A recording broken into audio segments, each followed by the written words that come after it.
What's the vibe, y'all? Welcome to another episode of Running Off the Screen. I'm the man they call Mac, and I am joined today by a bevy of great guests. We have the host of the Live by the Three podcast, Curly. We have a draft or NBA draft writer with the Raptors Republic, Brendan.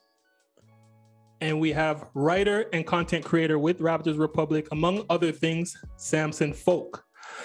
And what we're going to do today, we're going to offer you guys our views in the direction we feel the Raptors are going to go in the draft while putting you through our thought process. And with that, we're going to get right into it. Topic number one, you are tasked with drafting a player to the Raptors roster as currently constructed. And the following options are on the board for you. So you have A 6'4", 3-level scoring guard, B, a 6'8" sharpshooting forward, and C, a 7-foot defensive center. Now, all have similar rankings and I guess similar impact in their respective traits. Which player would you draft and why? And I'll start with Samson. I'm taking the 3-level scorer because if we look at the Raptors, and as great as Pascal is, written a lot of stuff about him, he's fantastic all NBA. Not even he is a 3-level scorer. Fred is, per pick and roll statistics, the least likely to score on a drive at the rim out of like every high volume pick and roll player in the league. Gary Trent Jr. doesn't get to the rim. OG doesn't get enough volume at the rim, but does get there sometimes. They don't have a guy who does it in all three areas. So I think that presence on the team would be just remarkably unique, even if it meant that they were kind of lacking in other areas. Especially we saw against Philadelphia with Precious and OG being seen as the release valves that couldn't just hit a three-point shot, but might extend that closeout and turn it into an advantage, whether it's a lay down to a guy in a dunker spot or getting to the rim themselves. Having, even at 6'4", a guard who has a little bit of pop off the dribble to get to their own spot and plus also punish weak side tilted defenses and stuff like that, I think would be so valuable. It's why I wanted Eric Gordon at the trade deadline, right? Even though, his 3-point shot, you can get into the conversation about like, what is gravity really? What is shooting reputation? But yeah, I think that would be the most valuable thing for me. Nice. And Brendan, do you agree with that? I gotta agree, because when you look at those three archetypes, I think the 3-level scorer is the most uncommon, and like Samson said, the one that the Raptors have the biggest need for. He mentioned the Philly series where, the players struggled to get a bucket.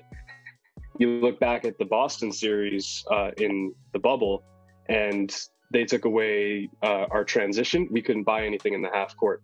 So having some level of 3-level scoring, just some kind of relief for Pascal and Van Vliet when they're not on, I think that would be incredibly valuable. And if a player like that is available at 33, I don't know if there will be, but that would be my top choice for sure out of those options. And Curly, are you in that direction as well? I was leaning that way, but seeing that we are 2 for 2 with that, I'm going to go in a different direction now. And I'm going to go with the 6'8" sharpshooter. I think it's a very necessary piece. We haven't had balanced shooting since the championship run. And then prior to that was during the Colangelo, Sam Mitchell era. So I think, to Samson's point, Pascal's not a 3-level scorer, but he's scoring inside and around the mid-range. Scotty doesn't really have a perimeter shot. He's going inside. OG has a perimeter shot, and then he's driving to the rim whenever he has the opportunity to. But what happens when those drive and kick opportunities are not available? And who are you kicking it out to if we got guys in and out of the lineup? Having somebody that can knock down an outside shot and also be a threat to give the guys who are, limited on the perimeter, to give them the opportunity and the spacing that they need to operate in the post. You can do that with a 6'8" sharpshooter. And we all know if you're 6'8", you're going to have a long wingspan. So prototypical 3-and-D type of player. Wow. Now, when I made this question, I had a feeling we would all have different options. And for me, I picked a defensive center. And the main reason I went in that direction is because I'm not too confident in the price tag that is projected for these free agent centers that are available this offseason. Like if you're looking at Mo Bamba, Mitchell Robinson, Jalen Smith, Hartenstein. I feel like there's going to be a mini bidding war in that case. And I don't think their price tag, along with what role they're going to have with the Raptors, would justify paying them the full mid-level, let's say. So that's why I would say you go for the safe defensive center at the second round, cheap price tag, fills a need, and then you go tackle that guard through a trade or through maybe free agency. I know Samson said Eric Gordon, he's still available there, so we never know. And yeah, that's why I went with the center. The NBA draft is next week. Okay, so with the 33rd pick, it's very difficult to pinpoint who would be available. Like last year, there's only a couple of options with the 4th. So I would like to know your guys' rankings of who you guys think would be your top 3 options worthy of the Raptors' 33rd pick. And we'll start with Brendan. Okay, so there's a few guys that I have my eye on that I expect to be late first, early second guys. My first choice, who is my absolute number one of my favorite guys in the draft, is Jake Laravia from Wake Forest. He's the 6'8" forward. I think you could easily slot him in at both forward positions. He's got 6'9.5" wingspan, so he's not the longest player, but at least it's a plus there. Really, he's a jack of all trades. So what he can do is he can cut to the rim, one of the best cutters in the draft, just knows where to be off ball. He didn't have the highest usage at Wake Forest, so that allowed him to kind of refine just being in a complementary role. His shooting, I think he shot about 39%, about 4 attempts a game. So it's clearly there for him. His form is really good. I would expect that to continue on. He's pretty efficient. He shot almost 56% at the rim. So like offensively, I have not a lot of concerns. He's not really a self-creator, but at this point in the draft, you're not really going to get anyone who can self-create like that. He's not the most athletic, but in spite of that, he can stay in front of his man. He's an elite team defender and would fit in seamlessly in a Nick Nurse system where guys are constantly switching. I think he would be able to switch pretty well between the 2 forward positions and maybe even some small ball 5s. But guards, if they're quick, might be a bit of a different story. At the end of the day, though, I think in spite of being a jack of all trades player, they tend to get a little bit mischaracterized as having high floors, low ceilings. That's kind of a pattern I've noticed. I think Jake has that high floor, but I also think he has the ceiling of a very good player that can give you some quality starter minutes down the line. And so that's why he would be my number 1 pick there. I have 2 more guys that I've already written about actually for Raptors Republic as my next 2. Jaylin Williams from Arkansas and Andrew Nembhard from Gonzaga. So for the Raptors fans who are looking to address the need at the 5, I think Jaylin Williams is the guy, just because in Nick Nurse's system, we saw a lot of success with Marc Gasol, because Marc Gasol was able to serve as a connective piece in the post, able to kick the ball out, knew where to find guys. I think Jaylin Williams would be able to fill that role pretty well, just because of he has pretty good court vision for a 5. His defense is really good. Samson, you were talking with, I believe his name was Evan, about how he defends the rim like Kyle Lowry, and it's true. He's one of the best charge drawers in college basketball. He was all defense in the SEC. You wouldn't expect him to put up gaudy block numbers, but just his presence alone is enough to deter shots and get guys to second guess about what they're going to do on drives because he's so adept at drawing charges. He's not much of a shooter yet, but I think he can get there just because he's got high level of feel, shoots decently from the free throw line, maybe a couple threes a game kind of player. But I think just because of how skilled he is and how high his basketball IQ and feel is, I think he would be the best option for Raptors fans who want us to go with a big man, as opposed to more traditional like rim running bigs, maybe like Koloko or Kamagate, just because I think that he would make the offense more I don't know, he would fit in the offense better in a Nick Nurse system is what I'm trying to get at. And that playmaking from that position is just so valuable for a team that wants to just move the ball around.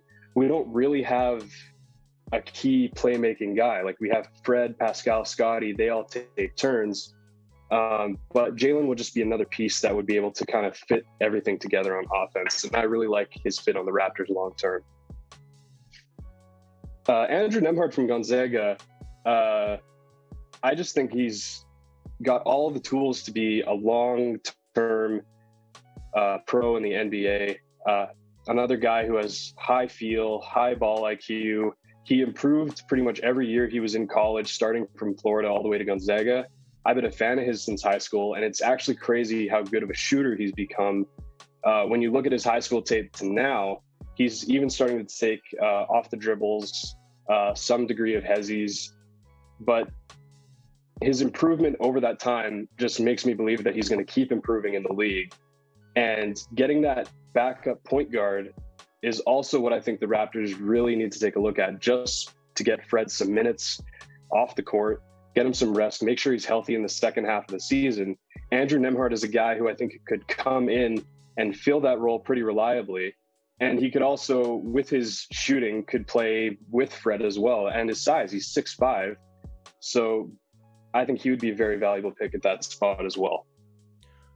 That's interesting. So we all gave up on Flynn, or? I was never in on Flynn. Yeah. I have receipts of that. I was never a fan of that pick. Yeah, Bane. Yeah, sorry. Go ahead. Oh yeah, I just think he needs a bench big who can roll, and the Raptors haven't had like a good rolling big since JV.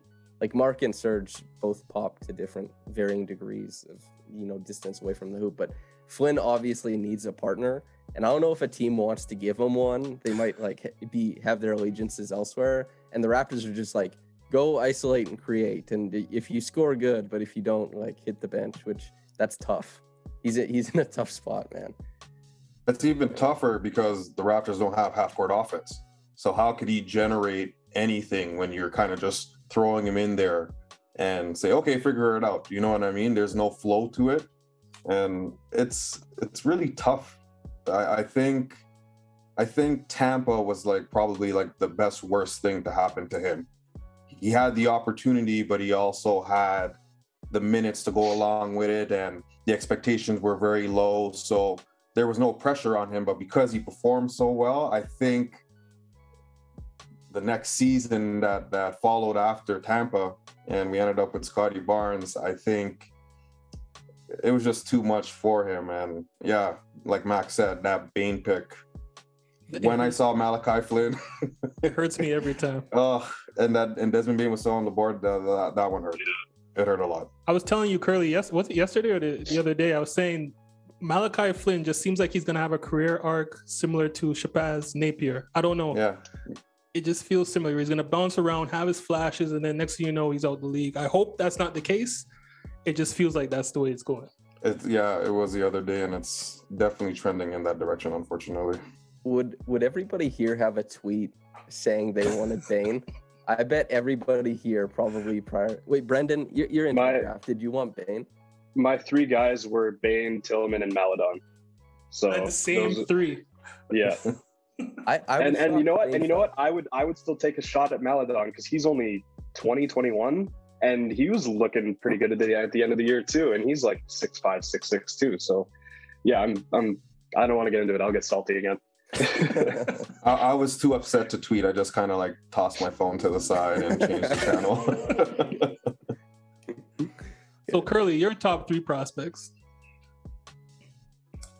Well, I went the offensive route. I think there's so much emphasis on defense, and I think gone are the days of great defensive-minded teams. To me, great defense, you're scoring under 100 points or you're holding a team to 100 points. Now, great defense is everything over 100. So I don't put that much value on being a strong defensive team. I do believe on being competitive on the defensive side of the ball, like the Warriors, for example. In comparison to Boston's a better defensive team. while the Warriors are not that great defensively, but they have the athletes, they have the players to make them competitive on defense. So they may not stop you, but you're going to have a hard time getting shots off. And that's where I went. I went with athletic guards.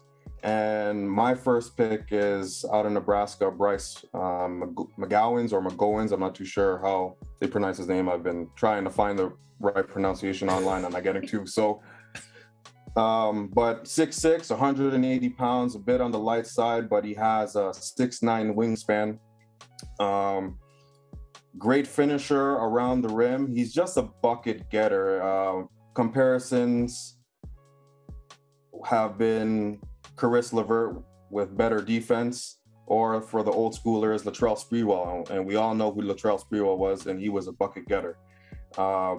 Bryce shot 40% from the field, didn't shoot particularly well from three, but one thing that all three of my picks have in common is that all of them have the confidence to shoot.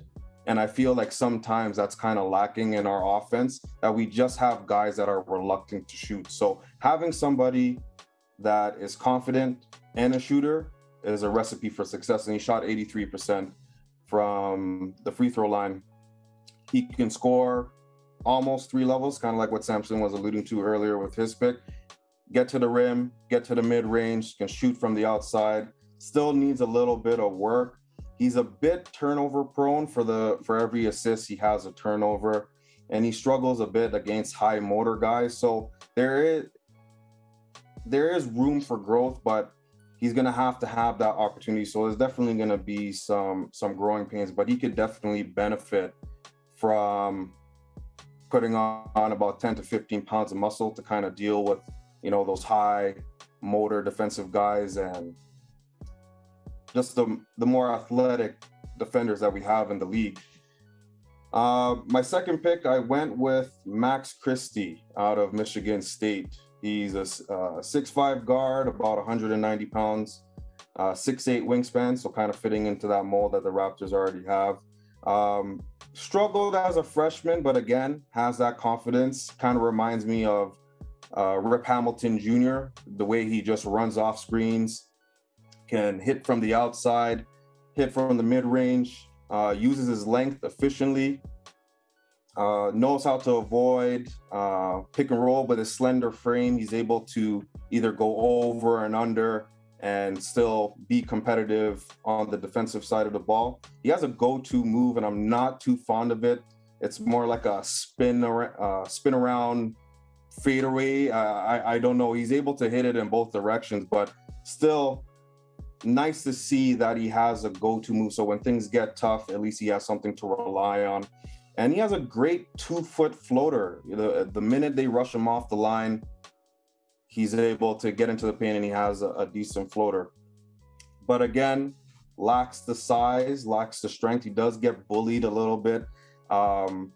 Doesn't shoot very efficiently, but again, in the right system, same with Bryce and same with my last pick, like the Raptors, they could benefit from that. And also the Raptors can benefit from having guys that can, again, have the confidence to shoot from the outside, but definitely can benefit from some size and some strength. So he has to get into the weight room, and he has to work on his agility. He has good lateral quickness, but the whole change of pace, he definitely could benefit from a secondary burst. And my last pick would be Canadian boy, Caleb Houstan, high school teammate of Scotty Barnes. I love the idea of having another Canadian on Canada's team. And of course, why wouldn't you want to keep your future superstar, Scotty Barnes, happy by having a running mate that he's familiar with? Again, very similar to Max Christie. Was a freshman, didn't shoot particularly well, but again, had the confidence, had 10 points, shot 38% from the field, 35% from three, and 78% from the free throw line. Just a lengthy 3-and-D, and has the confidence to shoot the ball. Unlike Christie, he doesn't need the ball to dip below his waist in order to get a shot off. He can kind of do that Klay Thompson thing where he kind of catch and shoot above his head and just modify his release and his form in general. great competitor on the defensive side of the ball, has great endurance, doesn't seem to get tired. But again, the efficiency is always a question mark. And again, a small guy, I do believe he's around 190 pounds, but a 7-foot wingspan, again, can be a 3-and-D player that we could definitely benefit from. And while these guys are not very good defensively, I feel that when you have some players that are specializing in something, there has to be some sort of leeway. So we've seen Nick Nurse in the past kind of run this team with a very short leash. And I feel that when you have guys that have the ability to do something and can really benefit the team, should give them a little bit of leeway. But if they can stay competitive on the defensive side of the ball while shooting at a high clip, I think it'll do wonders for the Raptors half-court offense, and more particularly coming off the bench. Those are interesting picks. I think with Houstan and Christie, I love their upside. But what worried me with them is that I don't know if they had much production in their seasons, but they were highly touted high school players. So I think in the right system, they could really flourish. So Samson, who are your top three? First, Curly brought up the no-dip jumper, which I love. And Anthony Morrow was also like an insane like catch at the ear and go straight up guy. Ridiculous.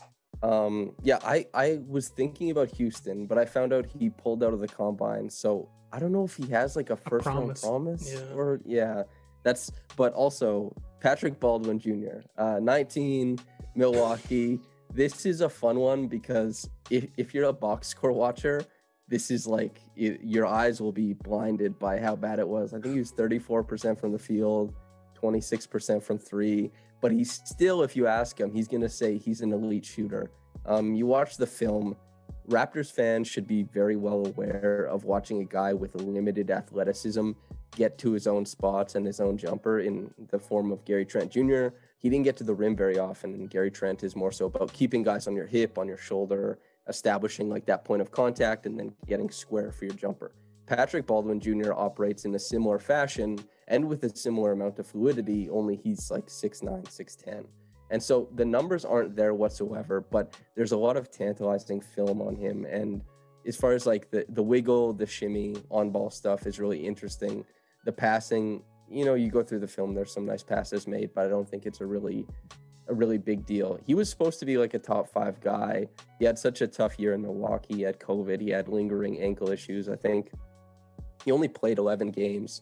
And, there's been a couple questions about like, his intensity, his work level and all that kind of stuff. But, I never question college kids who don't work hard because you're not even getting paid when you're one of the best in the world already. So like Pat, if you get to the league, he'll probably, he'll bust his ass. He'll do his thing. So I think he's probably the most intriguing upside swing. He was 12, 6 boards, and 1.5 assists. That's kind of like where he was at. Alondes Williams is my next guy. He's 22. He transferred from the Oklahoma Sooners to, Wake Forest to the Laravia, obviously. He got ACC Player of the Year, 18.5, 6.4, 5.2, 57% true shooting. He's one of those guys who was... I wonder if there's, not that he's a comparison for Marcus Smart, but the way that Marcus Smart wasn't a shooter, but had that kind of willingness to get shots up. Alondes, he was north of 4 attempts per game, even though it was like 29% from 3. The form isn't exactly pretty, but I think that he's probably, and I've heard this from other scouts too, he could contend for the best passer in the draft. And you go through his reads when he's being blitzed, if he's being doubled. He's escape dribble, use the pivot, find the outlet. If he's manipulating the weak side to get a guy to like cut in and then get the corner shooter open. Like there's so many ways that he manipulates. That's really interesting. And I picked him because it's not entirely easy to draft good players in the second round. Like a lot of those, David Johnson, he didn't have his passport. We didn't even know where he was when he got drafted. He popped up and then he was in the G League. I hope his career pops off for him, all that kind of stuff. But you never know what's going to happen with the second round pick. And having a guy who in Alondes who he immediately would bring, I think, a significant amount of athletic pop to the Raptors backcourt.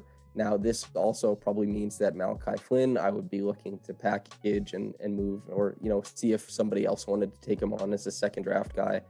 But when we think about Alondes, this is a guy who can make plays out of the pick and roll. I would be very interested to see the Raptors try and develop his jumper, because everybody has this idea of, we drafted Pascal, we drafted OG, and we made them into these types of players. But it was good scouting that identified that they could be made into those types of players. And we're seeing, mitigating returns as far as trying to get off the bounce creation, off the bounce juice from some of these guys. They got the jumper, but the off the bounce stuff. And Alondes has the off the bounce stuff. And I'd like to see them just work on the jumper with a guy, we talked about with the 3-level scoring. That's obviously not where he is right now, but I'm imagining a guy who, like, the ball swings. Fred and Pascal both doubled at a top 10 frequency in the NBA this year. You punch that weak side, like, he can finish at the rim. He's a tremendous finisher at the rim. So that's mostly what I'm looking for from Alondes. The defense probably it's a pretty big question mark as far as, like, foot speed to hang with NBA guards. It's worth noting, obviously, because Nick Nurse wants to run his guards into the ground. Obviously, it's a pretty big deal for him. And then for third, I had, like, David Roddy and Dom Barlow. Not that I'm super in on either, because once again, I'm not doing scouting like all year, so I have a really tough time creating the benchmark for what competition dictates, okay, this stuff will translate. And with Dom Barlow, obviously, at overtime, that was basically impossible. I'm watching this film, and you think, like, there's a kid in high school out there or something, Matt, right? It's like you see, like, this 17-year-old, and he's just beasting. He's, like, getting a pick, sealing him, just walking himself to the bucket. And you're like, I don't know if he could do that to, like a big man in the NBA, for example. But he's quite alluring as a guy who, the length and the athleticism and the ball skills, if he puts it all together. He's got a funky 3-point shot. Some people think it'll translate, all that kind of stuff. And David Roddy, at 21 from Colorado State, is also really interesting because, the big body Johnson thing, like this guy who's just going to beast and feast going downhill, his dribble is way tighter than it deserves to be. He's way more athletic than he deserves to be. He's like 6'5", 250. I love watching guys like that drive. And there's just these monstrous, like, he doesn't even have to get a guy behind his hip. You can be on his hip. You can be on his shoulder. He will drive you into the bucket. And I think he shot 44% from 3 this year on between 3.5 and 4.2 attempts per game. I think it was somewhere in there. So there's a lot of, like, burgeoning offensive skills that would be uber valuable at the NBA level. The defense is where it gets maybe a little bit tougher. And I think it's fair to also question, like, strength creation is a thing that's viable in the NBA. We see Jalen Brunson do it, at the playoff level even. But to wonder if he can dominate NBA players in a similar fashion. But yeah, those two I find interesting. I know that's 4 technically, but I didn't really know how to parse through the last 2 together. Mac put me on David Roddy, and I'm a huge fan. It'll be a big swing if they take him at the 33rd. I'm wondering if the Raptors can possibly get another second-round pick to kind of sneak in there and grab him. But I love the upside. I think Roddy kind of threads the fine line of high risk, high reward type thing, especially on the NBA side. But I love guys that are workers, you know what I mean? And he's clearly a worker, and he's just going to buy in and look to give it his all. He kind of reminds me of a PJ Tucker. You're talking about that foot speed and whatnot. PJ Tucker is not the fastest guy. He's at 37 years old, but he's able to stay in front of these guys just from a competitive standpoint. And that has a lot to do with mindset. And to be a great defender, you have to have that mindset, that I want this mindset. And I think David Roddy kind of embodies that. But I just wanted to say a quick piece. I'm a huge fan. So yeah, that's good. So David Roddy had a better or the same 3/4 sprint time as Dyson Daniels, just to give people a comparison. And David Roddy is 6'6", 261 pounds. And 260? He's 260. That's what he weighed in at the combine. But so he's a tight end. He's a tight end. And the funny thing is, in high school, he played quarterback. And he was all-state as a discus thrower. So He's a very supreme competitor, so, and he had a max vert of 35.5 inches. So he can get up there too. He's explosive. So I like that pick of David Roddy. He was also seeker for Gryffindor too. Holy crap, what can't this guy do?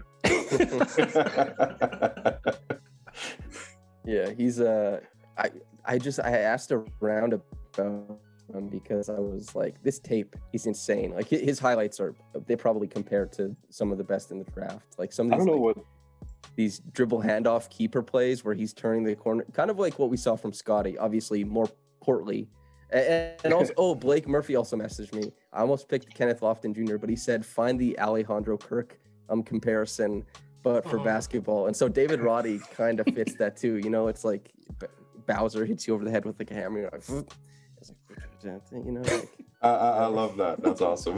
I don't know what to make of Roddy, just because he's very, even in college, very post dominant, and even with his size and shape, you would think like with his strength, he should still have some kind of advantage in the NBA, but against bigger guys who also have that NBA strength and multi-year experience defending the post, is he still going to be as effective from the inside at least? Mm-hmm. That's where I'm kind of questioning with David Roddy. The intersection of strength plus mobility is really, it's a fine line to walk, right? Like OG is strong enough that he was the Raptors' highest usage post player. And also because they hunt for mismatches, he wasn't having to go against like-sized guys. But when we think about strength with mobility, who's more likely to, get a step on a guy and manipulate from, using their strength here and the length of their steps and everything like that? That's what I'm interested. Like Roddy putting the ball on the floor and then using strength rather than like static strength, maybe. And that we think about. And he improved his 3-point shooting from 28% to 44%, which that's a major jump in 1 year. Huge. So I could only. Yes, go ahead. Sorry, no. I was sorry. I didn't mean to cut you off. I wanted to mention that how underrated his passing is, especially from the posts. Like you said, like the handoff, similar to what Scottie Barnes does, or even kind of like what Draymond does. He has that kind of look and feel, which is definitely beneficial for the Raptors offense. He's an intriguing pick for sure. It's very interesting. Like, again, I thought the only pick that is duplicated is Roddy. I picked Roddy as well in my top 3. We all have different guys, but no one wanted to bring up Ryan Rollins. Do you guys know anything of Ryan Rollins from Toledo? I haven't seen any film. I'll be honest. I think he's interesting as like a shooting, scoring guard prospect, but when you bring up guys like, I think Bryce McGowens would probably be a better option in that similar archetype. I like Caleb Houstan. Sure, he didn't have much production at Michigan, but I would also be interested in seeing him over Ryan Rollins as well, just due to his size and shooting prowess. Rollins is actually, he would be like a Jalen Harris kind of pick, where he can come in and be a microwave guy for you off the bench. The consistency is a question. The shot IQ is a question. He's not a crazy defender. So while I do see the scoring upside that he may be able to provide, I don't know if that really makes sense at 33. If the Raptors wanted to acquire another pick, maybe in the 40s or 50s, I wouldn't object to Ryan Rollins there at all. But I just think there's going to be some better guys in this range. Mm-hmm. And Brendan, I would like to hear your take on Christian Koloko. So I mentioned before how I think a guy like Jaylin Williams would be better just due to his higher basketball IQ and feel. He would be able to fit in better on offense while also being a plus defender. Koloko obviously has the size, and he was one of the best defenders in college basketball. So he would be a much better pick if we wanted to go for a very good defensive center. I don't think he's going to be much on offense other than some guy who can get you putbacks. He was apparently shooting the lights out in the combine. I didn't watch much of his combine footage. He shot 16 of 25 from 3, tied with Julian. That is ridiculous. So maybe I need to take another look at his shooting. But I think when you bring Koloko in, you're pretty much looking for him to be somewhat similar to like a playoff Biyombo. Oh, Walker Kessler. Man, I think he's a very good rim protector. I don't like his foot speed well enough where I'd be willing to pick him. I think obviously he's still draftable, but I am very, very low being much more than a rim protector, if that makes sense, just from what I've watched. I don't know where you guys are on him, if you've watched him much at all, but for these big men who have very slow foot speed, I just don't have a lot of faith in their defense long term in an NBA scenario. That's tough. Yeah, it's tough. I think that's fair. I love his defensive energy. I love his ability to finish around the rim. He has very good awareness on the glass, which I think we can benefit from. But to take him at the 33rd pick, potentially, it's I don't know. Who knows if he even gets drafted at all? He might be one of those undrafted signees type of guy, depending just because of those limitations. But I mean, people were concerned about Valanciunas, not saying he will be Valanciunas, but Valanciunas has turned it around and he's far more reliable from a lateral standpoint. So if he commits to it, he might be a little bit better on that side, but not right now, in my opinion. And we're talking about Kessler, right? I think the Bucks or the Spurs might go for him late in the first. Yeah, I've seen late first round buzz for him. I'd be surprised if he went undrafted, but if he falls into the second, I could see him pulling a Fred VanVleet maybe. Yeah, just saying. Yeah, that's true. All right. So, last topic. Actually, you kind of covered Koloko and everything. My three people were Koloko, David Roddy, and Ryan Rollins before you guys kind of stomped on Rollins. I didn't mean to. I'm surprised. I'm surprised you didn't go Justin Lewis. Justin Lewis would be a great pick, but it was either him or Roddy. I wanted to go center, forward, and then guard. Yeah. And I just like it's more intriguing with Roddy because Justin Lewis to me is like another Jay Crowder type, and I think with Roddy it would make more mismatches for us as opposed to getting Justin Lewis. He'll be like a mini OG for us. Mm-hmm. So that's why I didn't go in that direction. But again, the draft is next week. I want to know your guys' favorite all-time Raptors draft day memory, and I'll start with Curly. Oh, easily the 98 draft, VC, man. Like it was a very interesting time for me because I didn't watch much college ball, but my elementary school friend, his brother was big into it. So anytime we go over, he's watching the NCAA while it's in season. And he was talking about Vince Carter on North Carolina and watching, I forget who he was going against. I think it might have been the game where he dunked on Tim Duncan. I'm not sure. I don't really recall. But when he got traded from Golden State for Anton Jameson, I was jumping for joy because I knew we had somebody special, and the franchise was still starting out, and we lost Damon Stoudemire. So who was going to be that guy? I didn't know he was going to be that guy. I just loved the excitement he brought and the energy he brought at that time.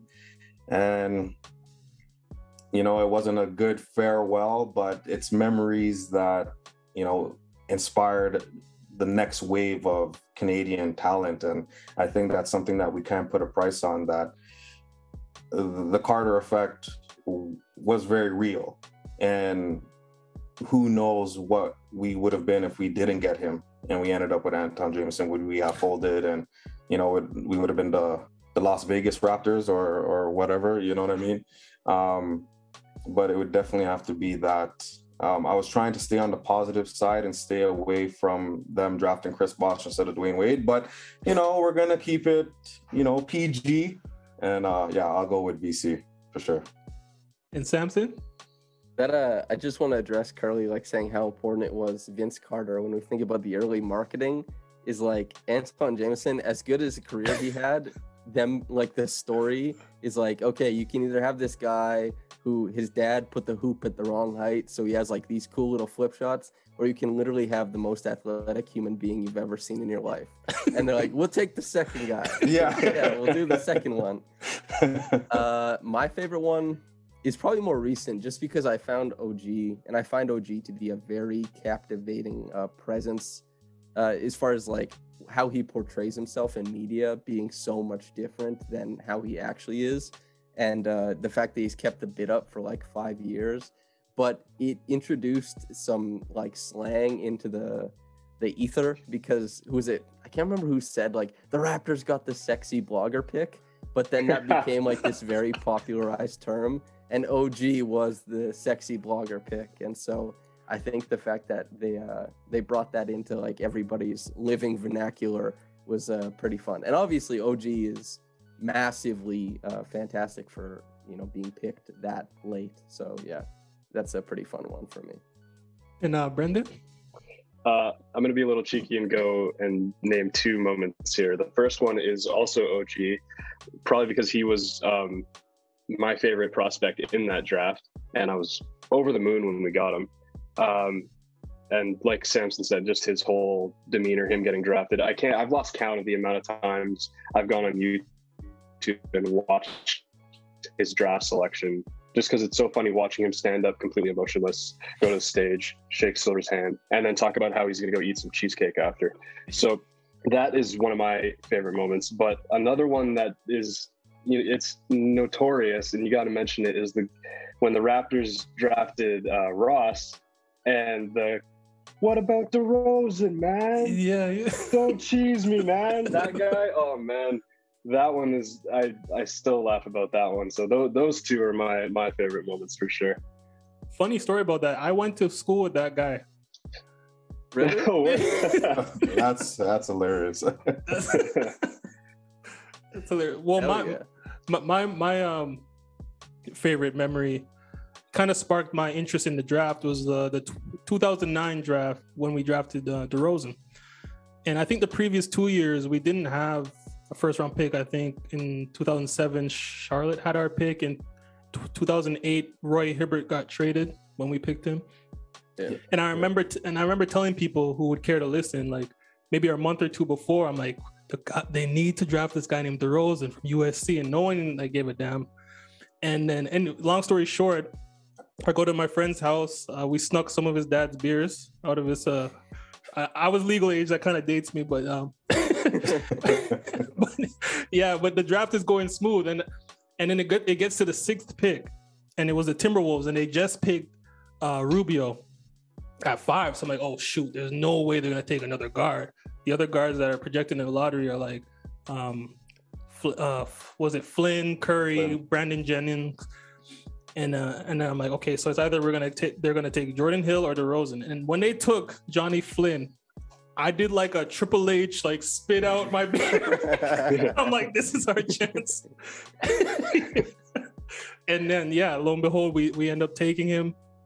And from that day on, I was so like hooked on analyzing mock drafts and studying prospects, because I was so like on that one prospect, and then to see us take him, it just made me feel great. And that's one of my favorite moments.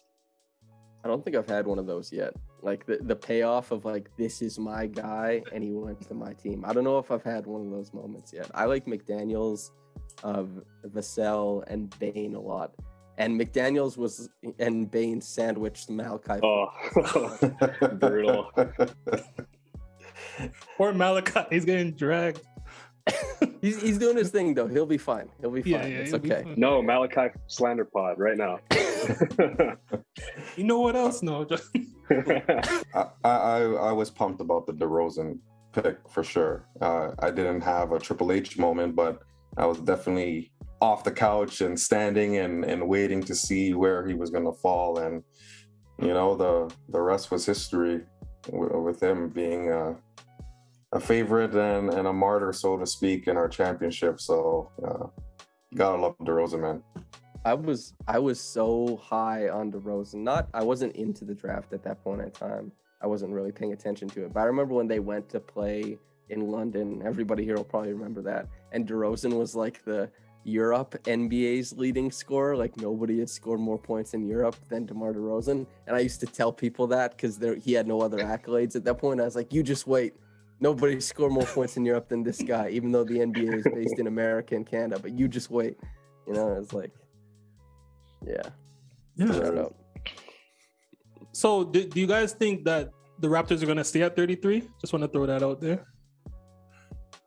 I do think so, yeah. I wouldn't be surprised if they purchased an additional second rounder, either with cash or with. I was doing a mailbag and I was looking through all the second round pick trades that weren't packaged, because if you're going through all like the trades where they're packaged in, you can't do it.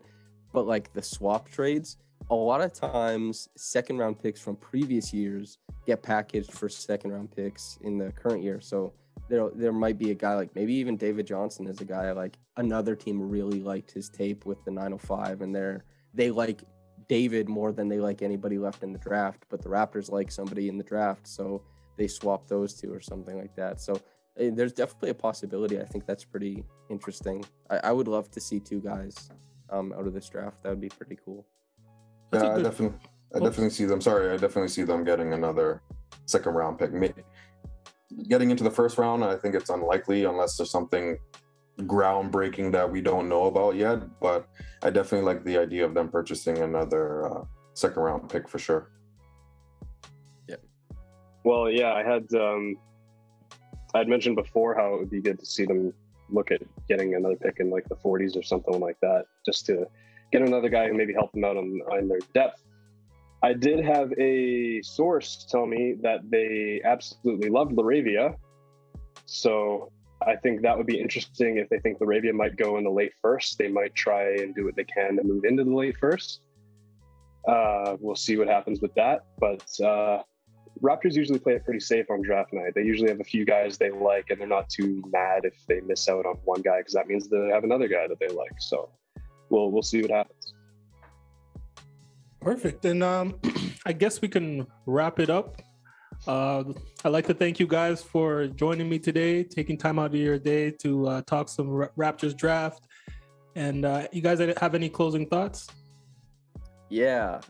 First things first, if you made this far, keep watching all of Mac's stuff. The look of his work is not really there isn't a comparison. I very rarely see videos as high quality as his, and the takes are also excellent as well. So if you can find a guy who's talking good hoops and the content looks good, which is actually pretty tough to find, you got to stick to it. So yeah, keep supporting Mac's work, I think, and yeah, make sure to follow him on Twitter and all his socials and all that kind of stuff.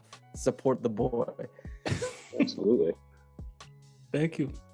Yeah, I'd like to echo that too. I've known Mac for a very long time, and he's been an inspiration in starting my podcast, Live by the Three, a Raptors podcast. So you can follow me on Instagram at Live by the _3. Follow, like, comment. Definitely do my best to try and provide a unique take. It's all on Spotify and Apple Podcasts, wherever you'll find your podcast. But Mac is one of the best, and to be in the company of these three great gentlemen is a testament to what he's doing and what these guys are trying to accomplish. So the season's exciting, and you guys keep up the good work, and Mac, keep doing your thing, brother. We're rooting for you. Thank you. And Brendan, I was wondering, are they doing a live show or a live reaction to the draft next week on Raptors Republic? I would imagine so. I haven't been clued in about any of it, but I'd say keep an eye out, because I think something like that's probably going to get announced. Yeah, that'd be cool if we did that. I haven't seen Oren or Aiden or Sahal talk about it, actually. That'd be cool, like a live reaction, or maybe like at pick 30 we go on to like go pick by pick, or I don't know. It'd be cool to do that. If they aren't doing it, I'll probably do one. But if I'll likely be on. Yeah, it won't. Yeah, whatever. I'm sure there'll be something. Whatever's going on, I'll probably be on there giving my thoughts. So I got a couple pieces coming out next week with some more prospect highlights. Laravia is one of them. Probably look at a couple other guys who we didn't really talk about here today. So yeah, just keep an eye out for that on Raptors Republic. My Twitter is at BrendanPS97. I talk about the draft and the Raptors on there as well. So anyone interested, feel free, come through. Oh, actually, very sorry. I got to hijack. I'll be on the William Liu, the Raptor show with William Liu at 2 p.m. Eastern on Monday. But without Will Liu, Blake is hosting. So if anybody wants to tune in, I think we'll be talking draft stuff plus final stuff if anybody's interested. But yeah, that's it for me. Cool. Perfect. And Awesome. just please remember to like, subscribe, and raise the vibe. Peace.